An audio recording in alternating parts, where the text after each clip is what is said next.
you had your showcase, of course. How did that go? How did that go? How do you feel? How was it? I feel so excited, so good. We had a great, first day at here in Bremen. Yesterday we played in the afternoon, like early evening in Schlachthof, and it was really full, great vibes, great audience, good connection in between everyone, which is for me one of the most important things. And yeah, it's an honor to be here and be one of the showcases and show your music and your band. Yeah, it's actually I think it's really special that you really have a feeling of a concert, although it's a showcase situation and it's like the professional It's audience. a different crowd. It's really a great connection, and the music is really in the center of it all, and it's really fun to play here. Do you feel it's different for you both as performing artists when you're playing a showcase versus you're playing a normal gig? Yes, it is. What's the difference? The difference is, one, it's a whole, like this messe, how do I say mess? Yeah. A fair where people are that normally wouldn't be here. And it's a bigger picture. This whole event is happening and you feel it. It's sometimes people coming, going, and you always say hello here and there, and then you focus on a concert. So it's not like you go to a place only to play a concert, but also it's shorter. This half an hour is a very special gig. Right. It's like you have only 30 minutes, and then let's try to put it all in there. Short and snappy, Of course, impossible. No time for a little story in between. It's another concept of how to make music live. This. Do you like set. it? Yes, I like it. I like to do it and try. You know, I like every chance to present the music and play with my band. Yeah, I mean, it's also quite challenging, you know, the short sound checks and everything has to be really, you know, on the spot. But it's also a good training for everything, actually, like, and still be connected to your fellow musicians and to the audience, to the music. Really stay with yourself. It's really good challenge. I like to bring the risk also on stage through the music and through the band, and we kept that yesterday, despite the pretty tight schedule, despite, you know, what this could also maybe mean to some, like let's only play our hits or stuff like that. We did what represented us, and I think it's also an interesting creative experience when you bring music that has to do with improvisation and which keeps its fragilities in the moment of a showcase. What happens then, right? It's really interesting that you say like improvisation is a big part of jazz, of course, and normally, hey, improvisation, you could take your time, you know, but here you're forced to make quick choices, you know, and that can be a very creative endeavor as well. Yeah. So, did you change anything on your compositions for the showcase? I wrote something new for yesterday. Okay. I was All really right. motivated to. I always have to be up to date. Like Talking about taking the risk. yeah. yes, exactly. So I did something for the first time on stage, and it felt really good. Felt authentic and true to what's happening. So, Julia, your journey in jazz has been fascinating and inspiring. And can you take us back to the beginnings and tell us what initially drew you to jazz and the piano?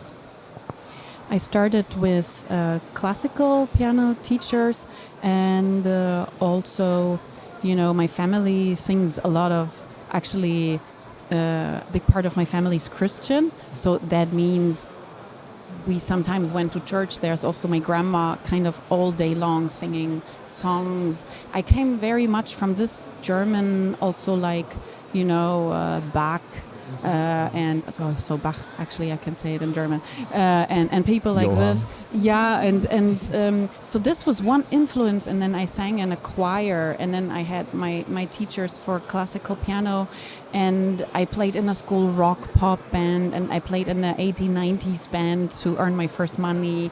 And then there was this other thing, like when I was like maybe 14, 15, this thing that was so cool. And it was something else, very different mindset to how to do music. And I told my teacher, I want to learn jazz without really knowing anything more about it. Also, my father had some CDs, Nina Simone, Oscar Peterson, Miles Davis, and a few others. Sometimes we would listen to that. There was this other thing that I was very fascinated by, and I had to go into this. And I had also another classical teacher, and Felicitas Eichelberg, and we made improvised music together. She would just do it. She didn't study jazz, but she just, let's play something and then talk about it. That was actually my first professional experience with improvisation. And then she said, okay, you have to leave. You need a jazz teacher. Cool. Which was the best thing she could do as a teacher. So that's when it started. And then I played in my first bands. I went to more concerts, bought CDs.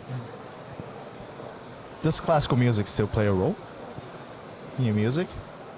Sure. I mean, it's in general, an interesting question how much we can also choose what our influences are. It's a mystery. It stays, I think. How much am I influenced by my tradition and what I learned for many, many years? Yeah. It's only one thing you can actually pinpoint when you're looking back. You know, at the end of a project or at the end of a trajectory that you did, then looking back you can always see what the influences then were, but not on the specific moment itself, of course. Also, I'm interested in what is coming up next and what is in the future, always the thing in front. So I don't look so much back in the sense that's also for others to do, to describe, to genre it. I'm super happy to do that. So you perform here at jazzahead, and it's been a success, as we heard. And what has brought the three of you together? And what are some of the influences that you look upon in this trio music? Could you enlighten us about this? I first wrote with Devin Gray, who's on drums. Yesterday he was in the USA, so we played with Moritz Baumgärtner. But usually it's Devin on the drums. And he just wrote me, I missed your concert in Berlin. I was like, who's that drummer? We never played or met in person. And I listened to his music. I was like, let's play. Let's meet. Let's have a session. And we had a session. And I was like, you want to play trio? Because we clicked. We were like really like brothers musically. So that quick, you just... That quick. And Athina I knew since a very long time. Also from your projects and from a Johannes Bigge trio, which is my colleague. So I will not ask this bass player that I found always very exciting. And you're also having your own project Mother now, which is going really up the hill right now. And we had the privilege of speaking to you last year, which was really nice. And I was like, now's the moment to ask Athina. And we played together, and it's so much fun. Athina, how did you feel being asked? Yeah, I mean, it's obviously a great pleasure. I feel, although the music is really very sophisticated and really like a lot of material, it's really easy in the rehearsals to play together. I really don't need to think a lot. And I also have very much a classical background. I started jazz actually when I was 20 years old or so. Before that, I had piano lessons since I was 4. Wow, longer than me. I didn't know that about you. Wow. And also sang in a choir, had classical singing lesson stuff. I was really brought up in a classical home. I think something new is blooming here. Yeah. So I think this is really also a connection and understanding in the music also. Yeah, and we both meet on so many levels. It's like, it was crazy when we rehearsed, the two of us, the first time ever. It was like, we had such good talks about life and mindset and in general about making music and meeting and so on. It was like as if we had known for a long time. I think we have also a lot of shared realities, in certain ways. Yeah, That really also connects, and I feel I don't need to explain things. That's also very nice. Well, thing. interesting to hear. Like in terms of musicality, you both naturally have the background, also coming from classical music and to jazz. It's interesting to hear how there's a certain trust because you also connect on a human level, isn't it? very important part of, I think, really being able to grow something on the stage. Like to really develop something on the stage, you really need to trust. And I think it's a very important part of having something that's alive on stage. If we reflect that to a performance, what could an audience expect when your trio, in this particular case, takes the stage? For the ones that didn't see it, you know, what can they expect? I constantly write new music, new compositions, new improvisation concepts, new ideas, new texts. I recently started to also work and perform with text. So it's always recent, music brought up by the trio and then kind of fully composed by the trio, sound, impros, by our ideas and exchanges. And also, if you would come 2 nights in a row to our concert, it would be different, even though we would play the same set list. So a lot is happening in the moment. And what can you expect? My favorite topics. Expect to be surprised. Sure, always. So, the title of your new album, Powerful Vulnerability. That's 2023 album, and that's quite a compelling name. And what's the story behind it, and how does it reflect the music within? When I had kind of the material ready to be on the album, I figured that vulnerability is the theme that connects them the most in the best way. And that again reflected on playing them. Actually, it's always these circles. You have a new idea and that reflects on everything else.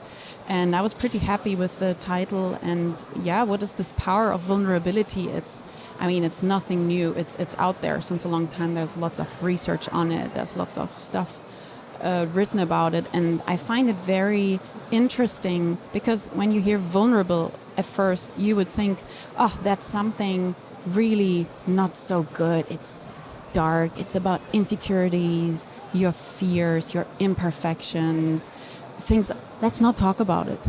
And so it's great to honor that, which connects us so deeply to how we really are, how we feel, to big parts of us, which belong to us. Everybody is vulnerable at some point in some moments of your life. Depends on how much you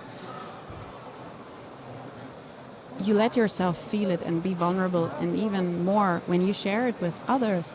It's such a precious thing because you learn so much about the other in this moment, and therefore can also connect deeper and really meet maybe deeper, or also more honest. Also, it's a broad impact on your life, and you're connected to your vulnerability. You probably make better decisions because you can read how you feel. You can see where some limits are, you know, where your fragilities lie. You can deal with them. And that feels really powerful. And in the end, isn't it also super beautiful to not only talk about the good weather that we experience and then, you know, enjoy things when they evolve, you know, and also support each other. That's like such a chance that we miss if we only filter and speak about, oh, that was great and I did great and that. And I also made many mistakes here. And I really, you know, let's talk about that. Sounds really courageous too. Courageous to be open. You know? Fantastic. And recognition. I want to talk about recognition because a lot of people talked about your work as well, including Rondo Magazin. That must have been quite a moment. And how do you feel when you read critiques of your work and what have you learned from them, especially regarding what you just talked about, like a certain vulnerability? I'm happy. It's also not only me speaking about it. I felt like it's already out there, this topic. It's more discovered. It's now just taking more place in the musical field and in here, around here. And I really enjoy that.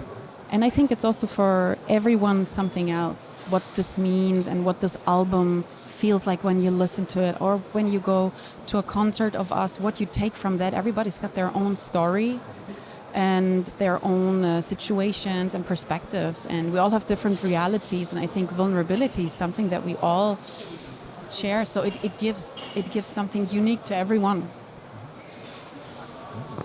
There's more to you than just music, we've noticed. Because there was also a radio show. You've been on various panels. And there is also a community that you are involved in. Please tell us more about this.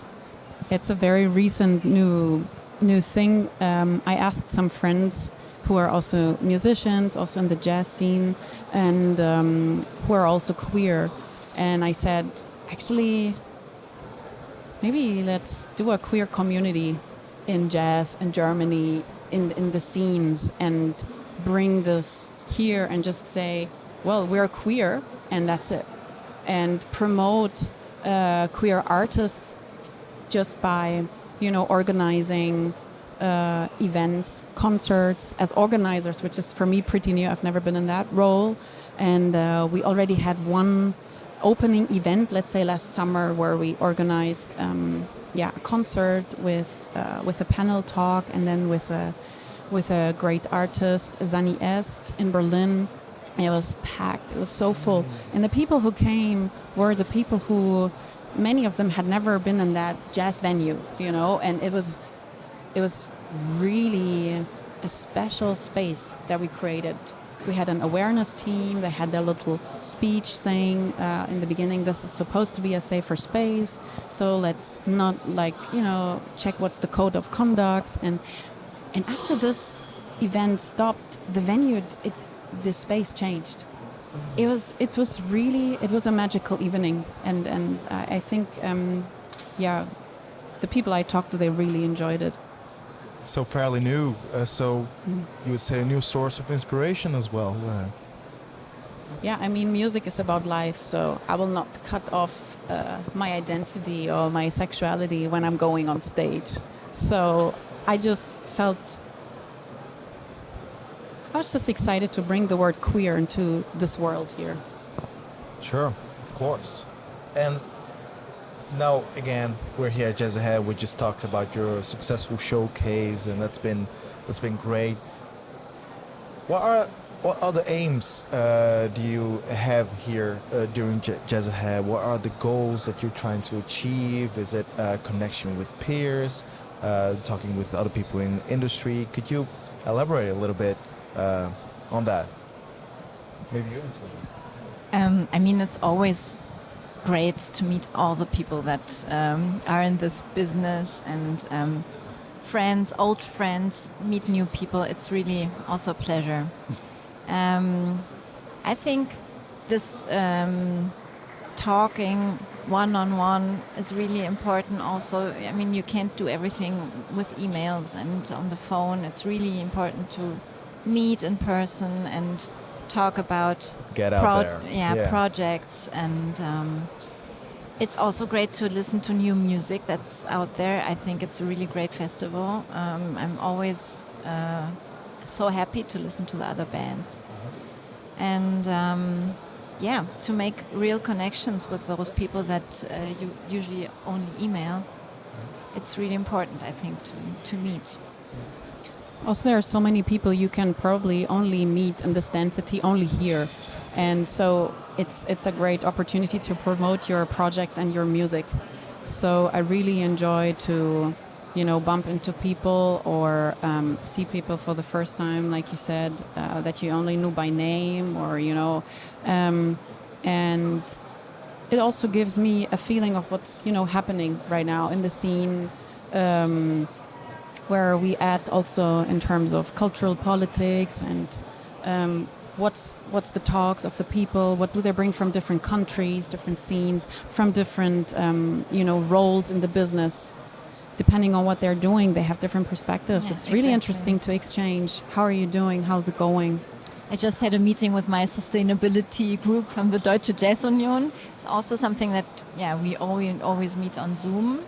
That's really important to get together as a group and talk about what topics we want to promote and how we want to do it in the Deutsche Jazz Union.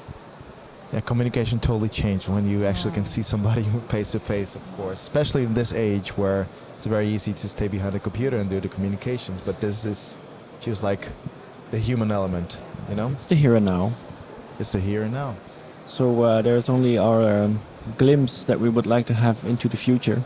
So if you could tell us or share with us what the future holds for either your trio or you as a person, as a musician, what does the future hold to us? Is there new music, tours? What can we expect? The only thing, concerts, and we are still promoting our recent album. I hope there will be, more on that. And I'm currently starting new projects, and that I will talk about later. And what the future holds, I don't know, and that's maybe good. And for sure, music and exchange. Fantastic. Well, powerful vulnerability. Fantastic. Julia, Athina, thank you very much for your time. It's been a pleasure, and we hope you enjoy Jazzahead 2024. Endless inspiration and endless music. Thank you so much. Absolutely. Thank you.